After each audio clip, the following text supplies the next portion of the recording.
Ladies and gentlemen, welcome to another edition of In the Pit with Lobo Tigre.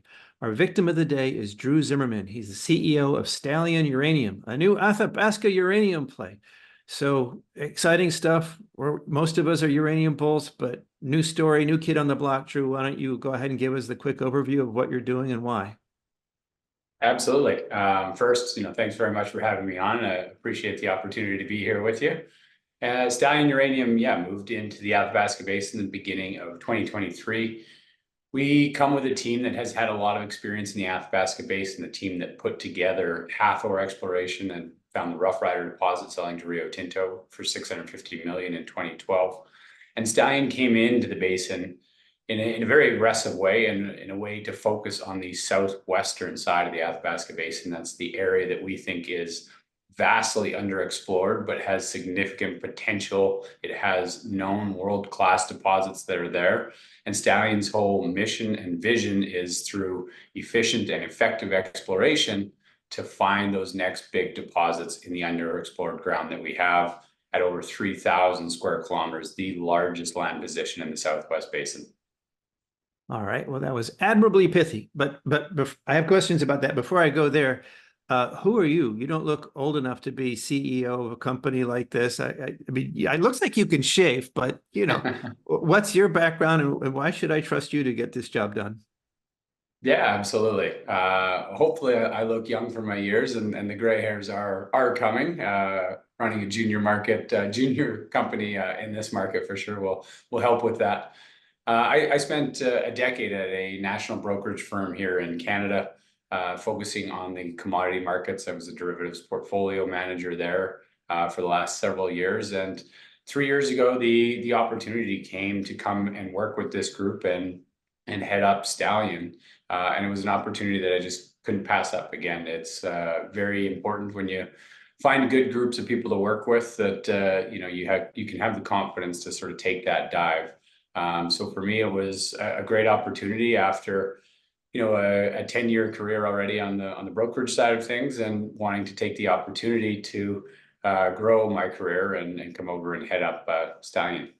So you're a financial guy. Do you bring access to capital with you? Is that why you're there? Yeah, part of it is definitely understanding the financing side. Aside from your great personal charm, of course. Yes, well, thank you for that. I appreciate it. No, I mean, yeah, definitely understanding the financial markets. I mean, it takes, a village to run a junior company these days, and, you need a smart geologist. And a lot of the times geologists aren't necessarily set to be able to run the company themselves. I see that as two very different jobs. So myself with more of a financial acumen and the business side of things, while you let the key geologists that we have on our team do what they do best, and that's the geology. So that's how we've set up Stallion, and it seems to be working for us, from my point of view anyway. And I think, as we have some more success going forward, I think that will be proven out. Okay, one more people question, and I hope it won't make Jay Martin yank the welcome rug out of under my foot next time I go to Vancouver. But why is he on your board? He's a conference organizer. He's an interviewer. What does he bring to the table on your board of directors for oversight for an exploration company? Yeah, absolutely. I think a couple of things that's important. I mean, as we've been talking about, this the people. So when you're somebody like Jay, who puts together one of Canada's largest resource investment conferences, one, you have an incredible Rolodex of people in the industry that he's gotten to know over the years, putting the conference on, that he can help connect us with. So again, those sort of centers of influence that are important in our small resource world.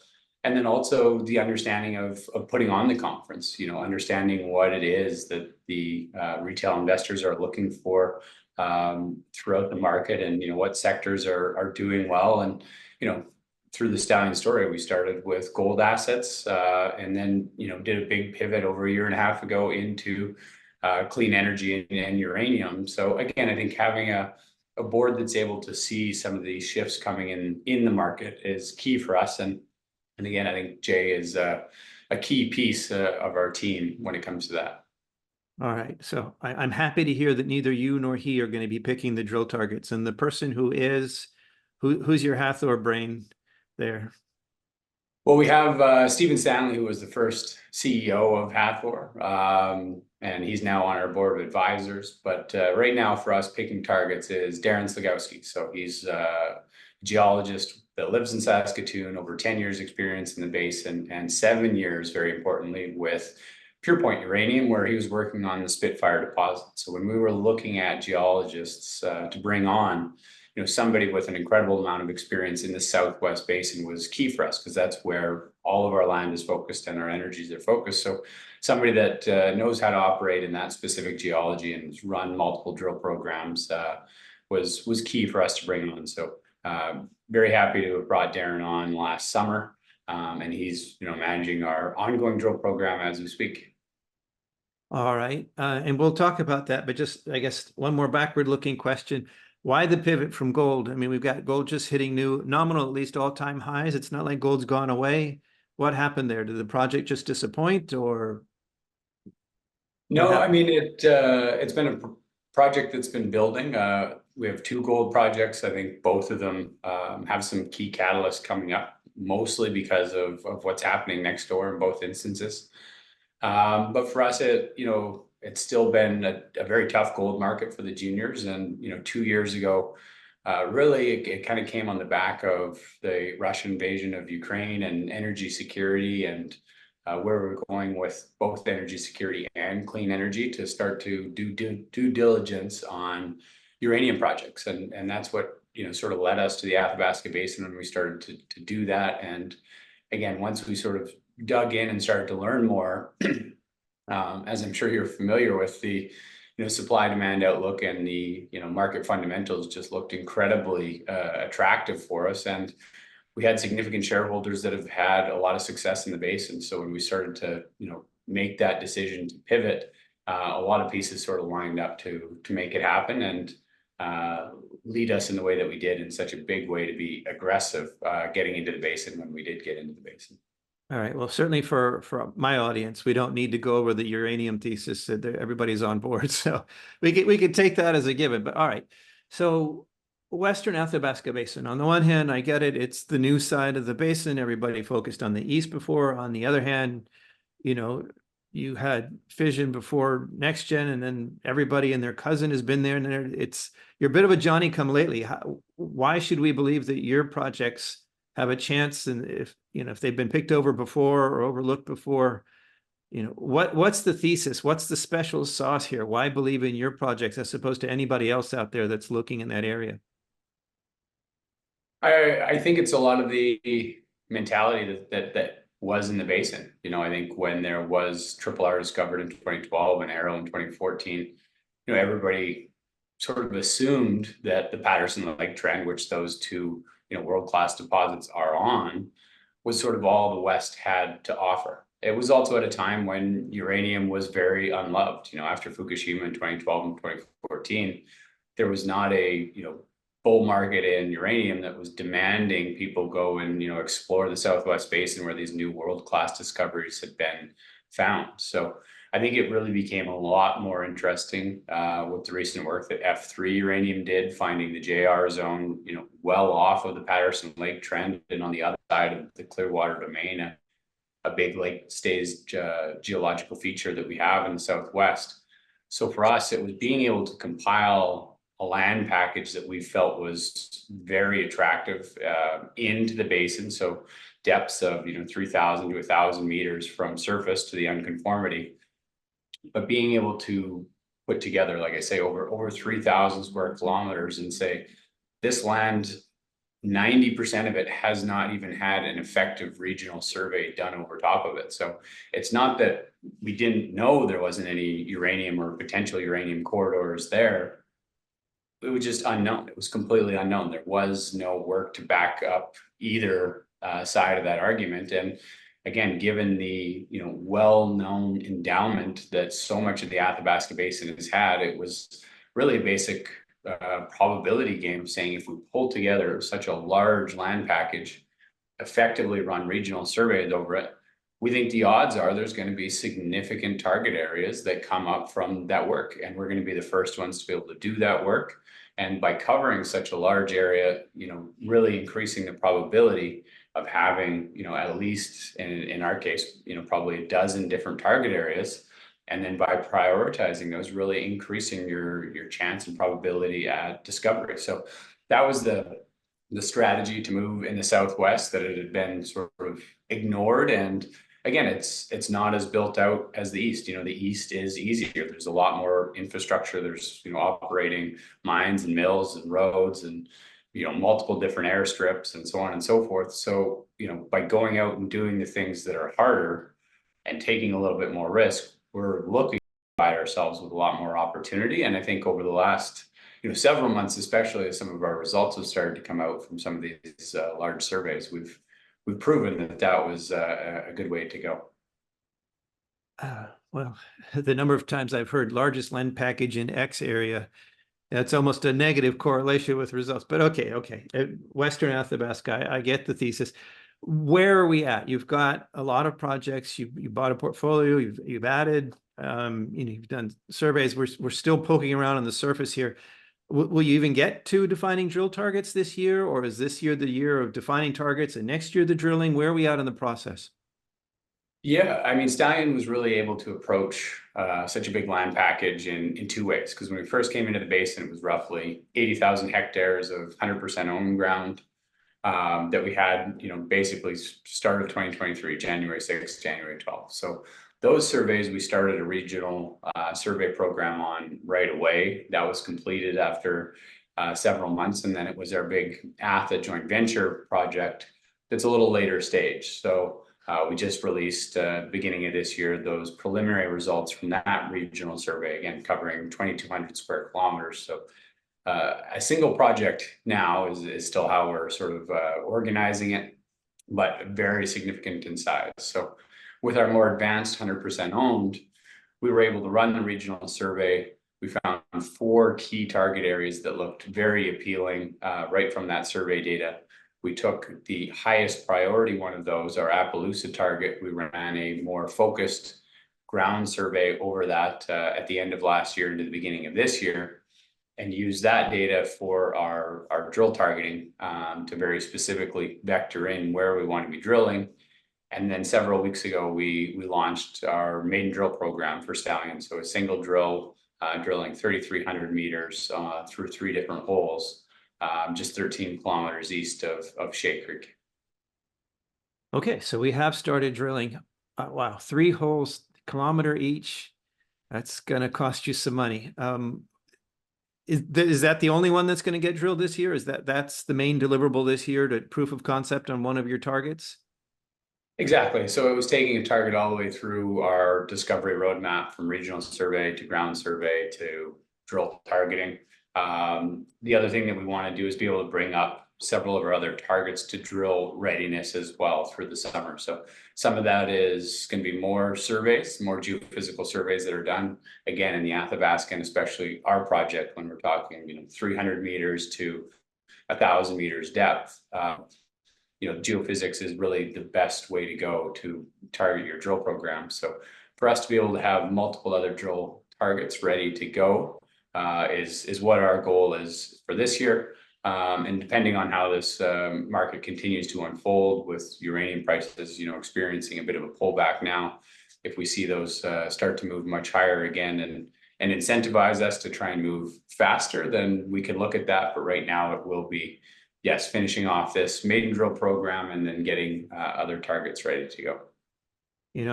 Well, you don't know, but I'm thinking my very first field trip kicking rocks on the behalf of investors at my early KC research day 20 years ago was a field trip to Saskatchewan to then JNR Resources, radioactive Rick Krasmierski up there, still poking at Moore Lake, but back then it was earlier poking at Moore Lake. And I remember him describing to me, we're sitting there at a tray full of drill core and stuff, and he was describing how deep the target was.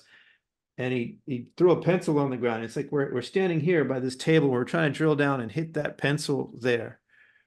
And I believe his targets were considerably less than a kilometer. So on the one hand, not to give you a freebie here, but you could come close and miss and not disprove the thesis. On the other hand, if you come close and miss, how do you know? Is downhole geophysics enough to give you vectoring information or how am I phrasing this?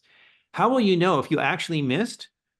Is it something there that but is nearby, or there's nothing there, that deep? Yeah, I mean, the good thing for us is we are going after all three types of uranium deposits. So when you're in the sandstone, you can have perched uranium deposits, unconformity style deposits, and basement hosted.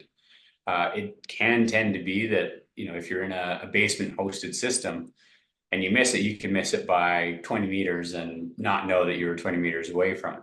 The good thing for us is in the sandstone, where you're going through the sandstone, you do tend to have the potential deposit and then a halo of radioactivity that goes outside of that, which again does greatly increase our target area that we can go after. And again, if you're not seeing the fire, so to speak, you can at least smell the smoke or see the smoke. And that's something that can help us again with this theory of saying, you will have the conductive trend that we're targeting now is about 6 kilometers long on our package.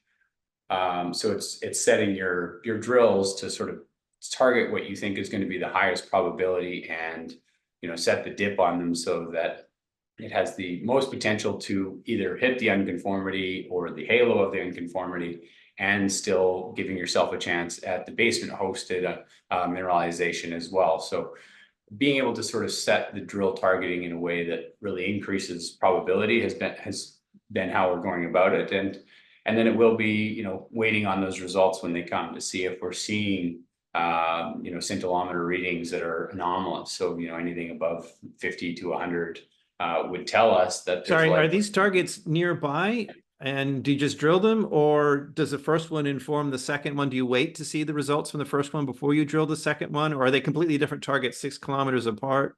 How does that work? Yeah, we're really focusing in on about a 1 to 1.5 kilometer area is sort of our key target area. And again, the important thing to remember is there hasn't been a single drill hole on any of the ground that Stallion has. So there is an incredible amount of information that comes from drilling these. When you only have geophysics, prior to starting any program, your first drill hole is going to tell you a lot. And especially when you have oriented core, you can understand some of the structure that you've been seeing in geophysics, but then, really glean a lot of information from that first hole into how the interpretation of your geophysical models go. So for us, we're incredibly excited to be able to have a first drill hole going, and all the information that will come from that, sort of regardless of hitting uranium mineralization or not. It will be incredibly informative, and being able to take that data to then help vector in and adjust where hole number 2 is. And then again, even more so for hole number 3 to say, okay, what did we learn from those first 2, and where is the highest probability chance, everywhere from, where is the drill collar to what direction it's going, how steep of a hole it is, all that sort of thing, to be sort of learning on the fly. But with pricey holes, I'm glad to hear that you're going to learn from the first one before you try the second one, instead of just going right ahead. Though if you've started drilling already, are you making good progress? How many meters per day? And are you going to have time before the snow flies to get to all 3 if you're going to do them in sequence? And yeah, I mean, for us, a few things there. Drilling's been progressing very well. We're very happy with the drillers we're using. Meters per day varies depending on what's happening, and as you get a little deeper, it slows down a little bit, but been going very consistently, sort of between 60 to 80 meters a day, which has been great to see. And the other good thing for us, I mean, it's been a very strange winter in northern Saskatchewan. I think there might be, a few inches of snow on the ground instead of several feet. But the target that we're looking at right now has about 12 kilometers of trail to get to off the main road. And it's in a very sort of sandy, not forested area. So we're actually looking to be able to access the target area year round, even potentially through spring breakup. So again, we're still, slightly on the underside of 0 in northern Saskatchewan right now. And we expect to have at least another full month of drilling ahead of us. So we think we'll be able to get everything out of there in that time period. And unless we get a very warm and very, very wet winter, because there hasn't been as much snow, we should be fine to mobilize everything off the drill site. So wait, just to be clear, are you saying that there's a chance that where you're drilling won't turn into a swamp when the ice melts? Exactly. Well, and the good thing Like is, Dumb and Dumber, so there's a chance. yes, exactly. I mean, we're very fortunate with the trail system that we're able to build is up on ridges, and it's sand and boulders, not going through frozen muskeg. So there's a good probability that it will be year-round access. And again, unfortunate that this was such a warm winter all the way until about the beginning of this year. But very little snow as well, which means, all that moisture that normally comes from spring breakup really won't be there because there wasn't a lot of snow. So unless we get a lot of rain in the springtime, it'll be a fairly benign, and I'll say that I'll knock on wood as I do, spring breakup season.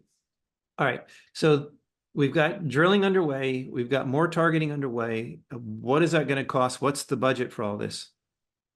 Yeah, our drill budget is $2 million to do the 3.3 kilometers of drilling over the 3 holes.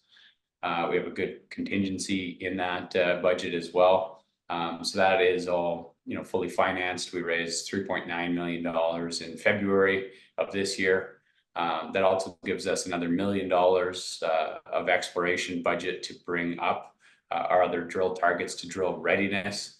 So again, part of the whole strategy was not to say we have a really big land package, but this is the only area we really want to focus on. It was, we have a really big land package. This is a great area. This is a great area. This is a great area. And let the data guide us, be pragmatic. As more data comes in, as we learn more about each target, it can shift. What was maybe the third becomes the top, or maybe the top target stays the top target. So, we'll have to make some decisions after getting all the information back from this drill program, if this is the site we want to revisit, or if we shift the next drill area to a different target area. I mean, one of our next key target areas, we've named Coyote on our Gunter Lake project, is 350 meters deep. So you're looking at about half the depth that we're drilling at right now. Which does, come into play with, how expensive a drill program would be and how many holes you get to drill for a certain budget. So there's always a lot of moving pieces, but, one of the things we always like to say is, we don't get to decide where nature put a uranium deposit. So if we think our highest probability is of, finding that next Cigar or MacArthur is at 750 meters instead of 350 meters, it is what it is, and it's still going to be worth it if we can find what we think is out there. All right. Well, I understand that. And I understand that even if you come up completely dry on this first target, you've got other targets that doesn't end the story necessarily, but it does chew through a large amount of your budget, and then you'll have to need to raise more money to go after the next target. So maybe this comes back to the Jay Martin question, and yourself as a financial guy, I guess I'm asking a capital structure question and a key shareholders question.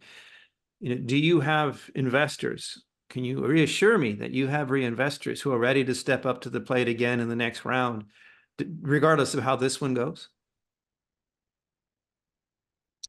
Yeah, I think as we've been able to progress our story, we've sort of done what we've said we were going to do after each and every financial raise that we've done, and we've taken what was very greenfield projects, and in 14, 15 months done an incredible amount of work to be able to bring them up to the stage that we're at now, from really what started as a land play to now being a much more advanced exploration story. And why we like each target that we have, what we can analog it to as far as other deposits throughout the basin. And the good thing for us, in northern Saskatchewan, you get to learn about all the information from most deposits once it becomes publicly available through the Saskatchewan government. So you really learn a lot about the deposit models and what led people to find them. And again, that comes back to people. I mean, we have Matt Schwab on our technical advisory board, employee number 3 with NextGen, and senior geologist when they found the Arrow deposit. So again, people that have been there and done that and sort of know what it takes to find these deposits as part of our team, working together. it has been what investors want us to continue to prove out. So we think that, as we've done that and gone through this process, we've created a lot of value for our shareholders. And again, we think, a lot of that value can I be hear you. Sorry, but let me realized. jump in. The question Yeah. specifically was, and if you can't answer this, then that's okay. But the question was, have any of your major shareholders told you that we're with you over not whatever it takes forever, but that we'll stick with you through several targets. We understand that exploration is difficult, right? What are the odds that you're going to, hit bang on the first one? If you do, Hail Mary, full of grace. But the question is, have any of your shareholders said, we'll stick with you through this process, even if the first one doesn't work out? Yes. Yeah, we've got a great group of key shareholders, a few key shareholders specifically that own a significant amount of Stallion and that have had the success in the basin with Hathor.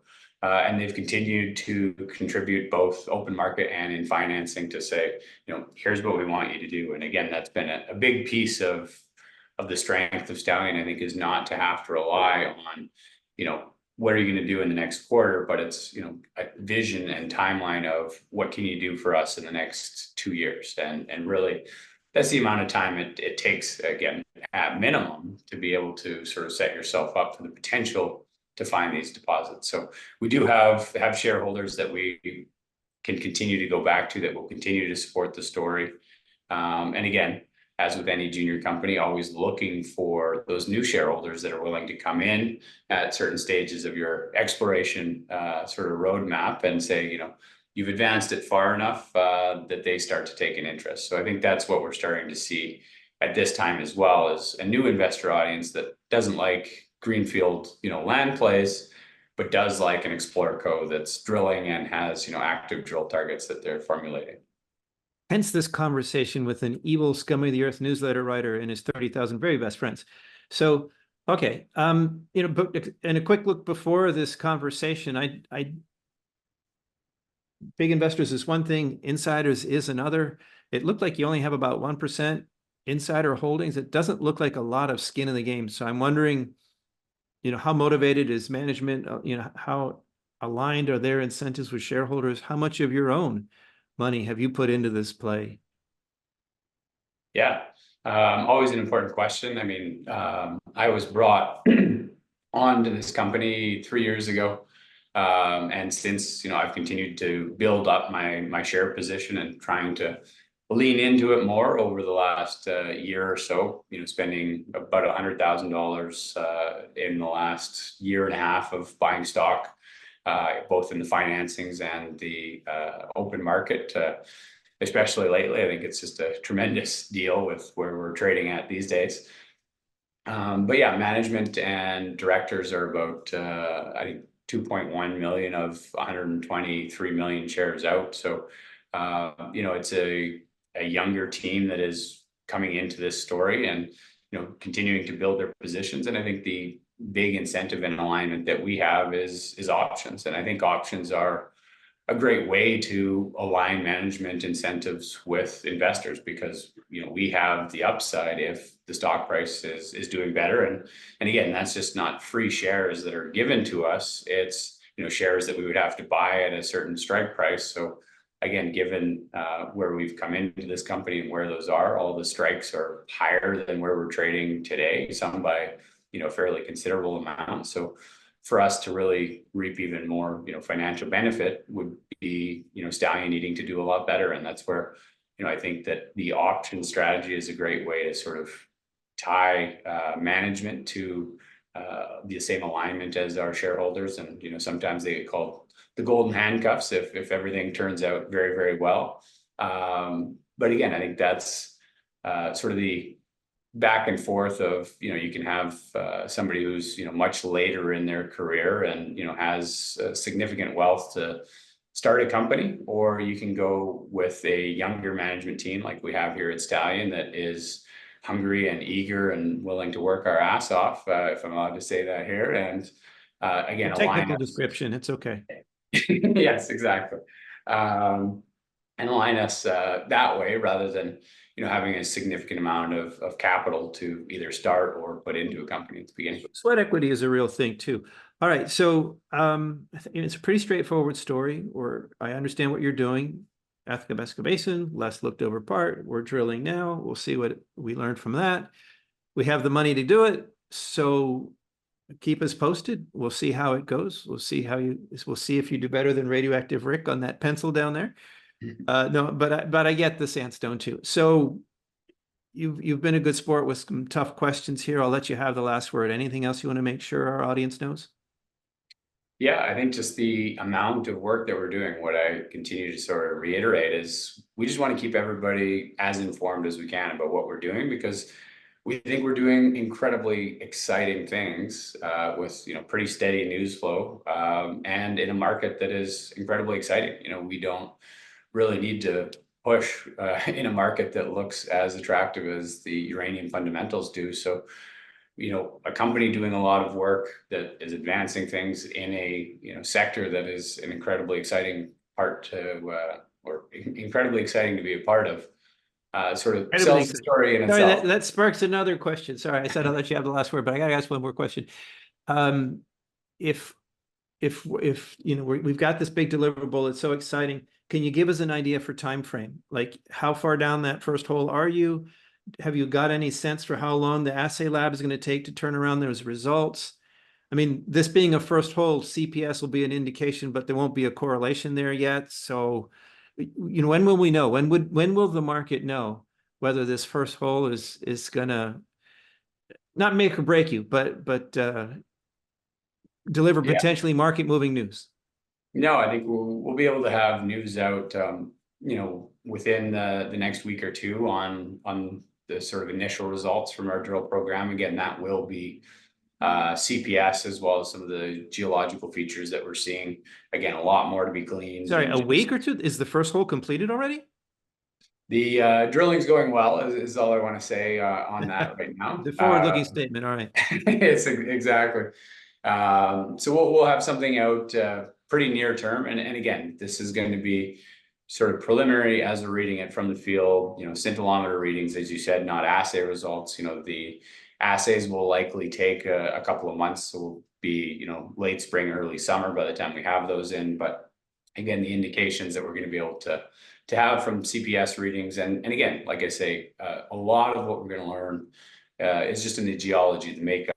Are we seeing alteration in the sandstone or basement rocks that we want to see that show that there could be a lot of fluids moving through there at one time, whether they're currently uranium bearing or not, will be very interesting to see. But exciting times to be able to put that out. And again, it goes back to what I said about wanting to be transparent about getting the information out about what we're doing. And we think it's an exciting story if we just sort of lay it out as it is and let people judge for themselves.